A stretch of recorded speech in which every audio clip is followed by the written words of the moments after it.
Fourth grade lesson 2.9 is problem solving with multi-step problems. So it's not really teaching us any new skill. It is really just applying the skills that we've learned. Be careful though, multi-step problems means there isn't just one calculation we're going to need to get done in order to solve the problem.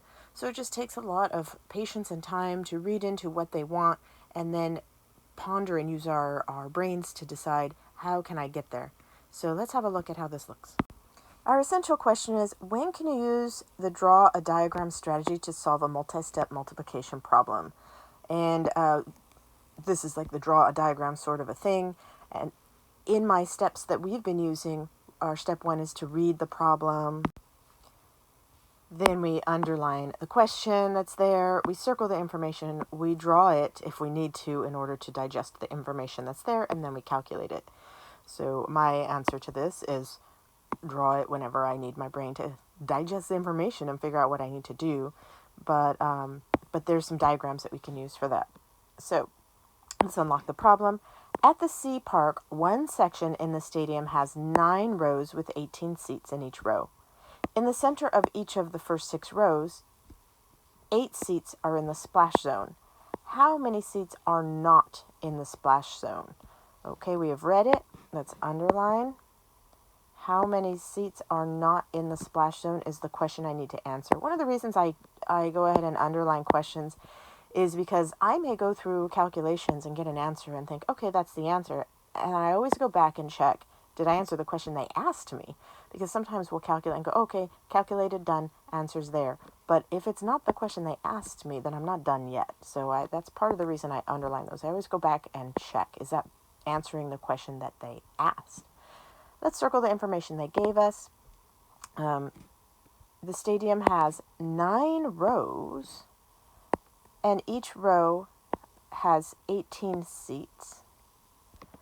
In the center of each of the first 6 rows, 8 seats are in the splash zone. Definitely I would need a drawing on this. What do I need to find? How many of seats that are not in the splash zone? What information do I need to use? We know that there's 9 rows with 18 seats in each row of the section. There are 6 rows with 8 seats in each row of the splash zone. And how will I use this information? For me, I'm going to draw things out because this by itself isn't enough for my brain to digest. So I can draw to find both the number of seats that are in the section that are in the splash zone, and then that can help me find how many are not. So they drew a diagram of the section to show 9 rows of 18 seats in the center, and they outlined a section to show the 6 rows of 8 seats in the splash zone. All right, so let's walk through their drawing. They used a graph paper or grid paper. They did 18 seats across because we know there's 18 seats in each row. They did 9 rows here on their grid paper, and that was all outlined. Then we went further, 6 of the rows, so they kind of marked off what 6 of the rows were, with 8 seats in each row that's in the splash zone. So within these 6 rows, that are 6 rows, 18 seats across, but 8 seats in those 6 rows are in the splash zone.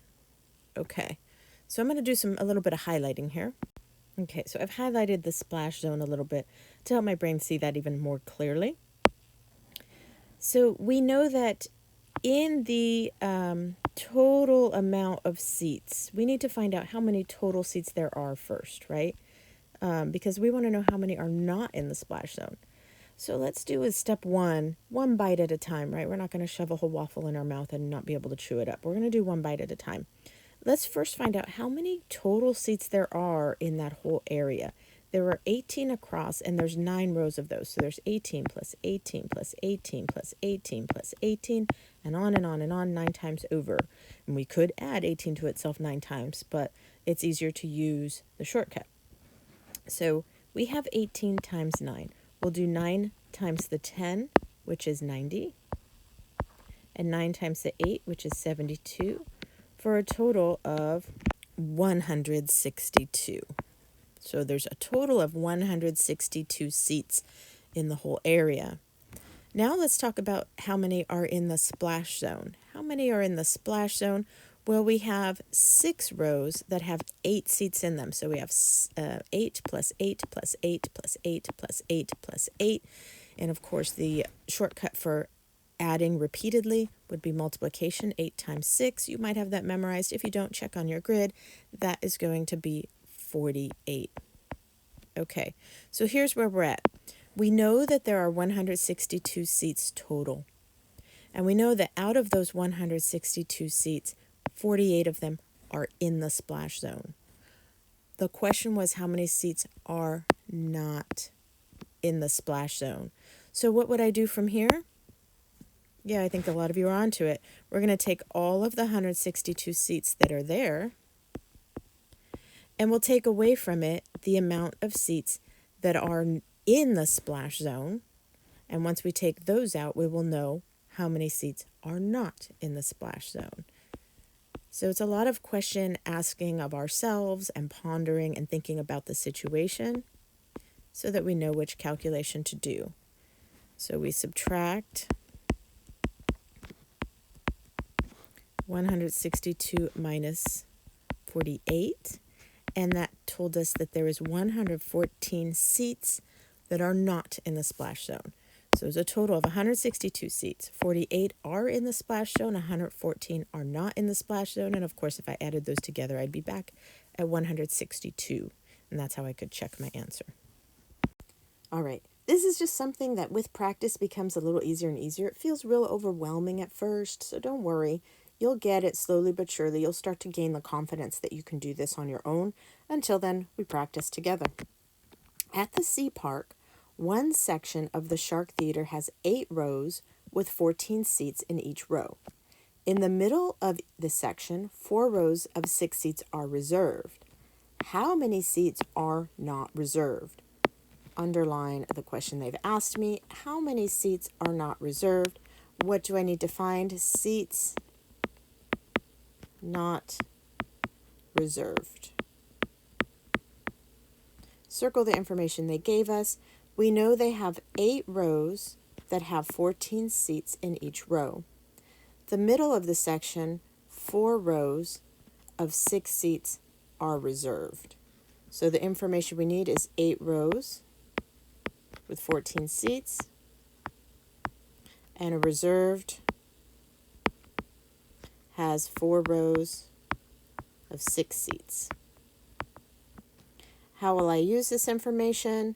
I'm going to draw to help me figure out how I use this information. I'm going to get some grid paper. And I'm going to start by drawing out this total amount of seats that are there, the 8 rows of 14 seats. Okay, here's my 14 seats, 8 rows of them, or 8 rows of 14 seats. Those are the total amount of seats that we have there. There was more information here that the reserved section is 4 rows of 6 seats in the middle of the section. So let's go ahead in the middle of the section and mark 4 rows that have 6 seats. I'll do a different color. And 4 rows would be 1, 2, 3, 4. So 6 seats of 4. Doesn't really matter where I put them. They said in the middle, but I just need to know that that's how many I'm cutting out of there. I'll draw it in here. Okay, so there's my drawing. All of the seats, and then I have 4 rows, 1, 2, 3, 4 rows with 6 seats that are reserved. Okay, the question again, how many seats are not reserved? So again, these are multi-step equations. I've got to do a couple of calculations to get to my end goal. My end goal, how many seats are not reserved. So I know how many total seats there are. I know how many seats there are reserved. So if I find the difference between them, I can find out how many seats are not reserved. So here's the thing. I've got to do some calculations to find that out.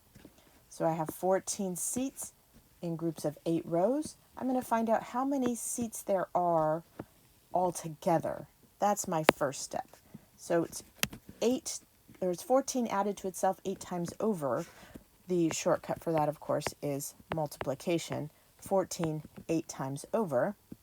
And we'll use the same skill we've been doing for calculating this. we'll do the 8 times 10. We're going to call this 10 plus 4 as 14. 8 times 10 is 80. And then 8 times 4 is 32. And we add that together. And so there's a total of 112 seats. The next thing we'll want to know is, of those 112 seats, how many are reserved? Well, I have 6 seats in 4 rows, so that would be 6 plus 6 plus 6 plus 6. The shortcut for repeated addition is multiplication, so I'm going to do a 6 times 4 to find out how many reserved seats there are. And you may have that memorized already. If you don't, look on your grid. It is 24.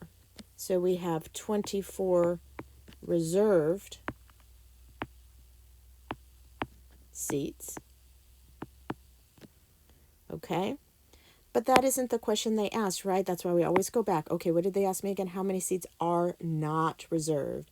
If I have, this is the total amount of seats, and 24 of them are reserved, how many are not reserved? What calculation do I want to use to take this amount out and be left with what's left? You're right, subtraction would do that for me. So we're going to go ahead and do the subtraction. We're going to take all of the seats, 112. We're going to take all of the reserved seats out of it, 24, and that will tell us how many non-reserved seats there are. I do need to borrow 2. I can't take 4 away from 2, so I will borrow. This is something you're very good at now. 12 subtract 4 is 8. 0 subtract 2 can't be done. Borrow 10 subtract 2 is 8. And there are 88 seats that are not reserved.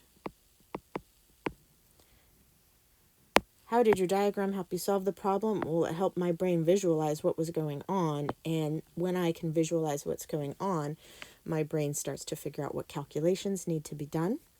Hopefully this second one helped make this make even a little more sense, but clearly this is something that just takes some practice and patience with. So let's get a little more practice in. Here's our problem. We're going to read it first. The seats in section A and B of the stadium are all taken for the last show. Section A has 8 rows of 14 seats each. Section B has 6 rows of 16 seats each. How many people are seated in section A and B for the last show? Let's underline the question. We want to know the total amount of seats that are taken in sections A and B for the last show. Let's go circle the information they provided. We know that section A has 8 rows with 14 seats in it. Each row has 14 seats.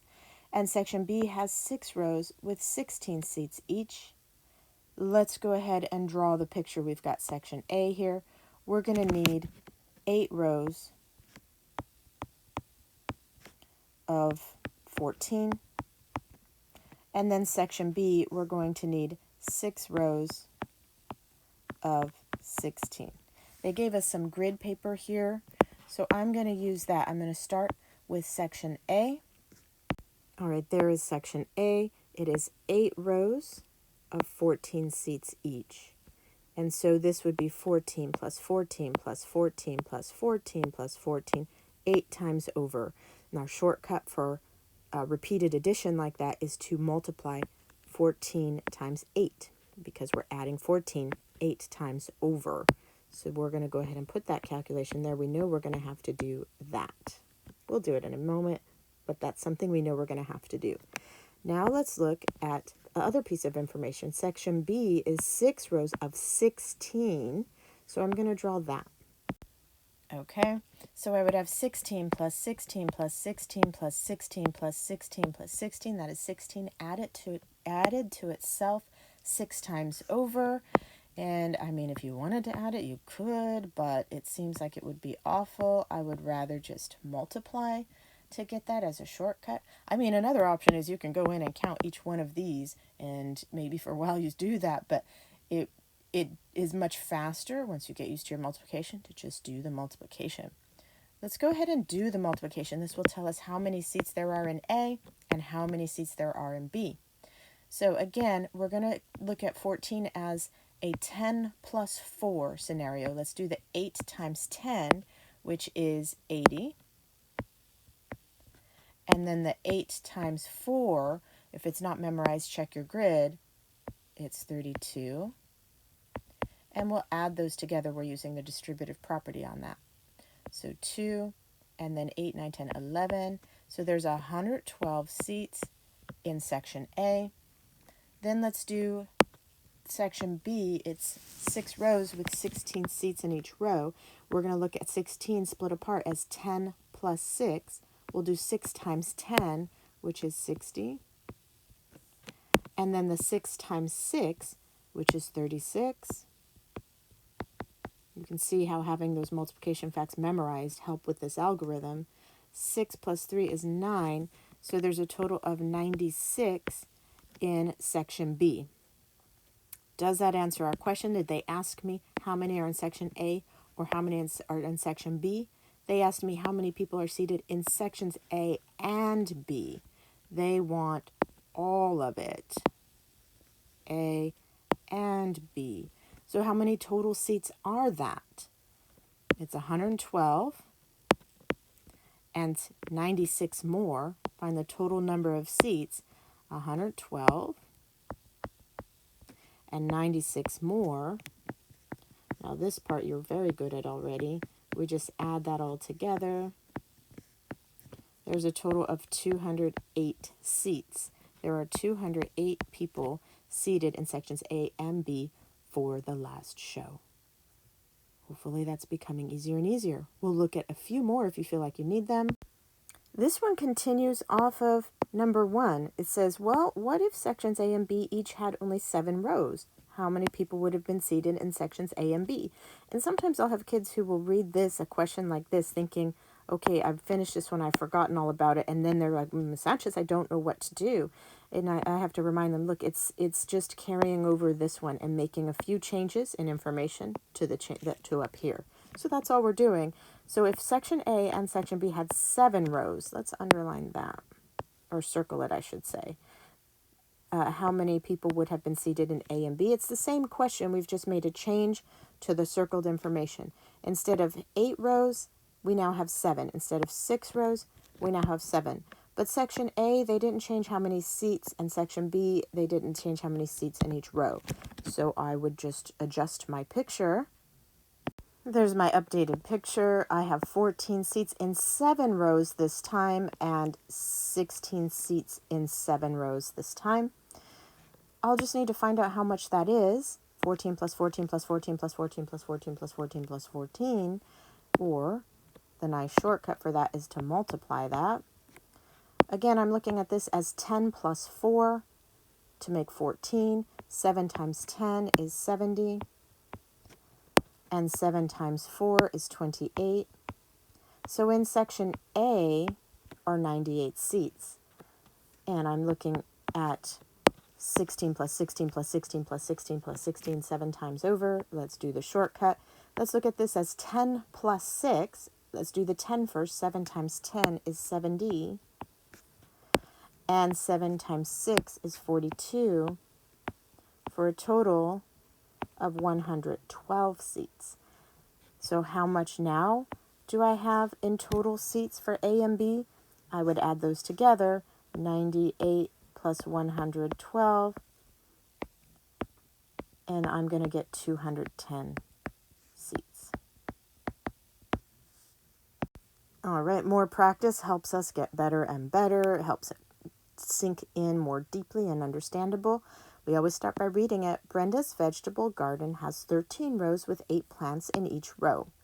Brenda plans to plant peppers in the first 2 rows and the last 2 rows of the garden. The rest of the rows will be tomatoes. How many tomato plants will Brenda plant? Underline the question. Let's circle all the information, and there was a lot. She has 13 rows with 8 plants in each row. She plans to plant peppers in the first 2 rows and the last 2 rows of the garden. The rest of the rows will be tomatoes. Let's draw the information to help us out. Let's start by drawing all of the rows, 8 rows with 8 plants in each row. Sorry, 13 rows with 8 plants in each row. Okay, so there's the whole garden. There's 8 plants in each row, and there's 13 rows of them. 8 plus 8 plus 8 plus 8 plus 8 plus 8, all the way over 13 times. Okay, so we know now we've got some multiplication we'll do to find out how many total plants there are, probably. Now let's draw, she plans to plant peppers in the first 2 rows and the last 2 rows. I don't know why she's splitting them up, but she is. So let's do a little highlighting here. The first 2 rows is going to be peppers, and the last 2 rows is going to be peppers. That is a total of 4 rows. Let's put over here peppers. Is going to be 4 rows total with 8 plants in each row. So we would end up, to find out how many plants there are there, it's 8 plus 8 plus 8 plus 8, also known as 8 times 4 will have peppers. Okay, how many total plants are there? We know that there is 13 rows with 8 plants in them. We can find out how many total plants there are.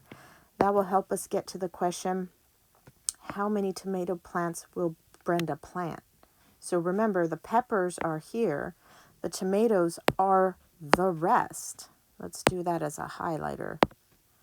I should have used red for tomato, shouldn't I? Oh well, that's okay. This is all going to be the tomatoes.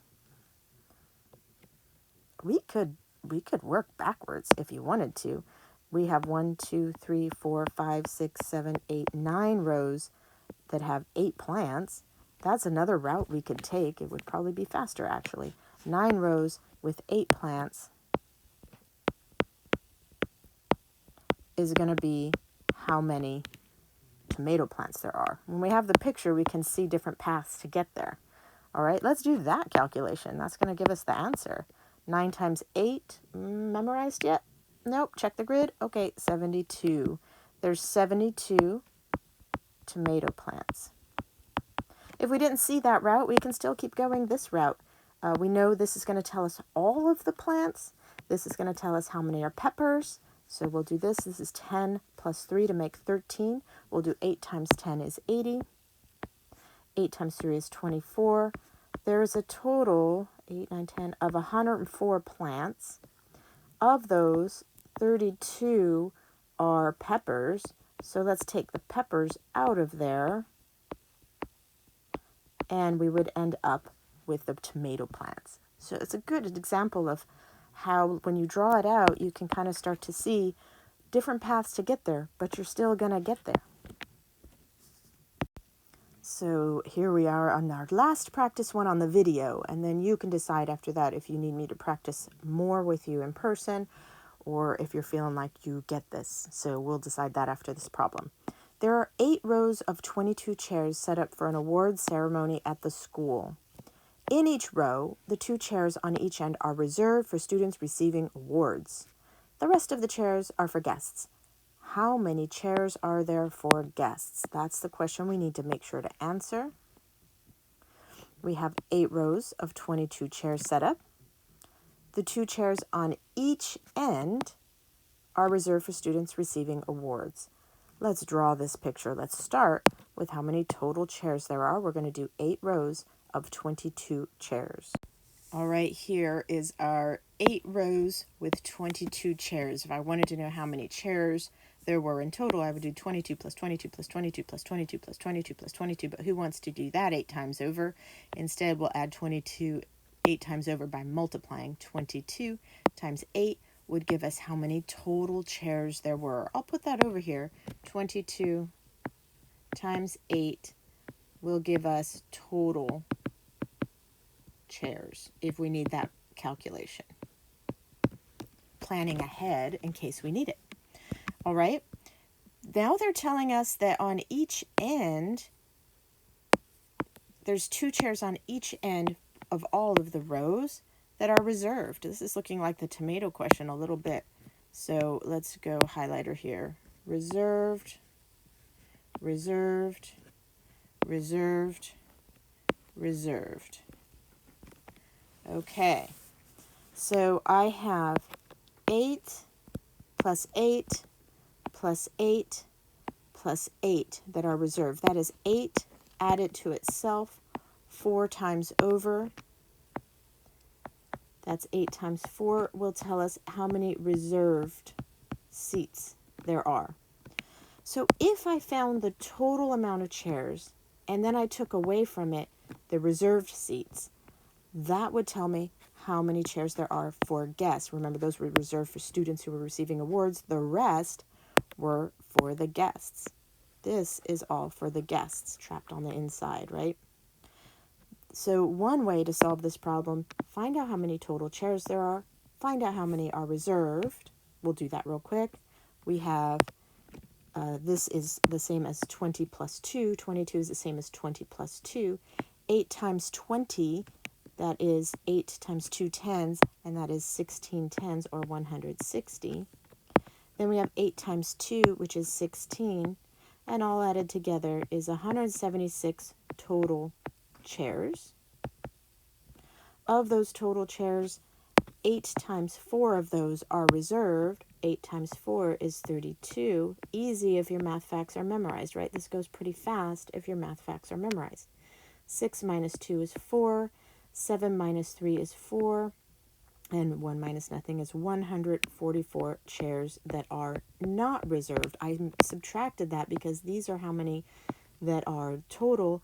These are reserved, so let me take those out of there, and that told me how many chairs are for guests. That's one way to approach this answer. But once we drew the picture, what we could look at is say, oh, this was 22 chairs. I took 2 off this side, that's 20, and I took 2 off this side, now I'm at 18 chairs, or I could have just counted across here. 1, 2, 3, 4, 5, 6, 7, 8, 9, 10, 11, 12, 13, 14, 15, 16, 17, 18. Once I took the reserved ones off, I'll highlight it in blue to represent that. And there's still 8 rows here. So I just need 8 rows of 18 guest chairs. 18 chairs in 8 rows. Remember, I look at this as 10 plus 8. 8 times 10 is 80. And 8 times 8, quick if you know your multiplication facts, right? That's why Miss Sanchez keeps saying, get them memorized. It will make everything so easy for you. 4, and then 8 plus 6 is 14, and that is 144 guest chairs. So you could see that the pictures help you decide what needs to be done. Also, you could see there were 2 paths to get there. So you can kind of, once you see it, you can kind of decide which path you want to take. It didn't matter which way we went. We came up with the same answer. How many are reserved? 8 times 4, 32 reserved. If you're getting this and you really feel confident that you could do this by yourself, go ahead and go on Think Central. You're shooting for that 100%. If you feel like in order to get a really good score in Think Central, you probably should practice a few extra problems, then in class together, we'll practice a few extra problems. So don't go on Think Central at this time. Go ahead and wait until you have a chance to practice with me.